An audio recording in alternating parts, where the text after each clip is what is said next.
ಕರ್ನಾಟಕ ರಾಜ್ಯ ಸರ್ಕಾರವು ಕಾಂತರಾಜು ವರದಿಯನ್ನು ಸ್ವೀಕರಿಸಬಾರದು ಎಂದು ಜಿಲ್ಲಾ ಶ್ರೀ ವೀರಶೈವ ಲಿಂಗಾಯತ ಸಂಘದ ಬಿಪಿ ಐಸಾಮಿಗೌಡ ಮನವಿ ಮಾಡಿದರು. 8 ವರ್ಷದಿಂದ ಎಲ್ಲ ಮುಖ್ಯಮಂತ್ರಿಗಳು ಬಂದವರು ಅವರು ಹಂಗೆ ಇಟ್ಟಿದ್ರು. ಈಗ ಈಗೇನು ವರದಿ ಮಾಡುವಾಗಿದ್ದಂಥ ಮುಖ್ಯಮಂತ್ರಿಗಳು ಕೂಡ ಅದನ್ನು ಸ್ವೀಕರಿಸಲೇ ಇಲ್ಲ, ಹಂಗೆ ಇಟ್ಟಿತ್ತು.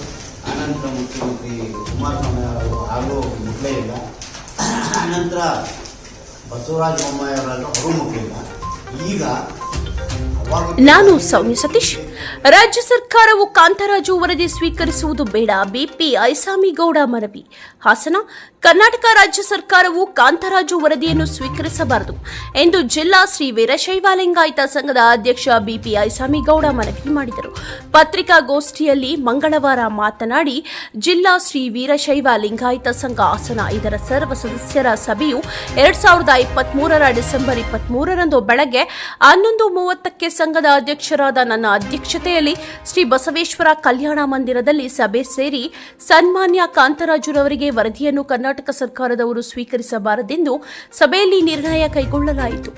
ಸರ್ವಾನುಮತದಿಂದ ಕೈಗೊಂಡ ನಿರ್ಣಯಗಳೆಂದರೆ ಶ್ರೀ ವೀರಶೈವ ಲಿಂಗಾಯತ ಸಮುದಾಯವನ್ನು ಕೇಂದ್ರ ಸರ್ಕಾರದ ಹಿಂದುಳಿದ ವರ್ಗಗಳ ಒಬಿಸಿ ಪಟ್ಟಿಗೆ ಸೇರಿಸುವಂತೆ ಕೇಂದ್ರ ಸರ್ಕಾರಕ್ಕೆ ಶಿಫಾರಸು ಮಾಡುವ ವಿಚಾರವನ್ನು ಸಭೆಯಲ್ಲಿ ಸರ್ವಾನುಮತದಿಂದ ಒಪ್ಪಿ ತೀರ್ಮಾನಿಸಲಾಯಿತು ಎಂದರು.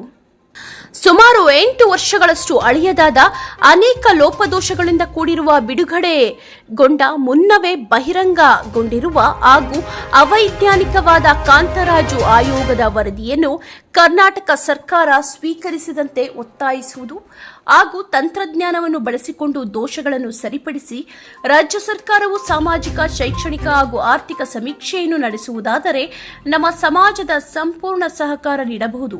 ಸರ್ವಾನುಮತದಿಂದ ತೀರ್ಮಾನಿಸಲಾಯಿತು ಎಂದು ಹೇಳಿದರು.